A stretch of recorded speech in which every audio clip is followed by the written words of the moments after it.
بسم اللہ الرحمن الرحیم۔ السلام علیکم دوستو، آج کی ہماری کہانی کا نام ہے لکڑہارے کی شیر کے ساتھ دوستی۔ ایک لکڑہارے کی شیر کے ساتھ دوستی ہو گئی۔ لکڑہارا جب بھی جنگل میں لکڑیاں کاٹتے جاتا، شیر اس کے پاس آ جاتا اور دونوں خوب باتیں کرتے۔ لکڑہارا بھی بغیر کسی خوف کے شیر کے پاس بیٹھا رہتا، کیونکہ اسے یقین تھا کہ شیر اسے کبھی نقصان نہیں پہنچائے گا۔ ایک دن ایک آدمی نے دونوں کو پاس بیٹھے دیکھ لیا۔ وہ بہت حیران ہوا۔ شیر کے جانے کے بعد اس نے لکڑہارے سے کہا کہ مجھے تمہاری عقل پر حیرت ہو رہی ہے کہ تم شیر کے پاس بیٹھے رہتے ہو، اگر اس نے تمہیں کوئی نقصان پہنچا دیا تو؟ لکڑہارے نے جواب دیا کہ شیر میرا دوست ہے اور مجھے اس پر اعتماد ہے، وہ کبھی مجھے نقصان نہیں پہنچائے گا۔ اس آدمی نے کہا کہ مان لیا تمہارا دوست ہے، لیکن یہ بھی تو دیکھ لو کہ وہ ایک درندہ ہے اور تم کسی درندے پر کیسے اعتبار کر سکتے ہو؟ اس کو جب کہیں اور سے خوراک نہ ملی تو وہ تم پر حملہ کر کے تمہیں اپنی خوراک بنا سکتا ہے۔ لکڑہارے نے کہا کہ بات تو تمہاری ٹھیک ہے، وہ ایک خونخوار درندہ تو ہے، چلو میں آئندہ سے احتیاط کروں گا۔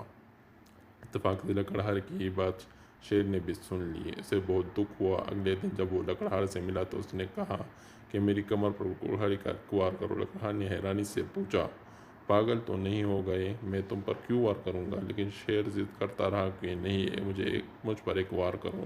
مجبوراً لکڑہارے نے اس کی کمر پر کلہاڑی سے وار کر دیا۔ شیر اس کو کافی گہرا زخم آیا، لیکن وہ خاموشی سے وہاں چلا گیا۔ اس واقعے کے بعد بھی شیر اسی طرح لکڑہارے سے ملتا رہا اور اس کا زخم بھی آہستہ آہستہ بڑھتا رہا۔ جب زخم بالکل بھر گیا تو نشان بھی ختم ہو گیا تو اس نے لکڑہارے سے کہا کہ دیکھو، تم نے اپنے کلہاڑی سے مجھ پر جو زخم لگایا تھا وہ بالکل بھر گیا ہے، اس کا نشان بھی باقی نہیں رہا، لیکن تم نے اس دن مجھے درندہ کہہ کر میری اور میری دوستی پر شک کر کے اپنی زبان سے جو زخم لگایا تھا وہ آج بھی تازہ ہے۔ لکڑہارا شیر کی یہ بات سن کر بہت شرمندہ ہوا اور وعدہ کیا کہ آئندہ وہ کبھی ایسی کوئی بات نہیں کرے گا جس سے کسی کی دل آزاری ہو۔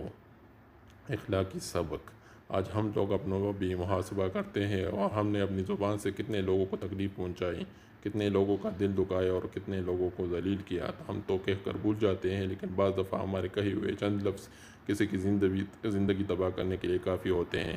خدا را لوگوں کو اپنے الفاظ کے تیروں سے زخمی مت کیجیے۔ آپ اختلاف رائے اور تنقید کے تیر چلائے بغیر بھی کی جا سکتی ہے۔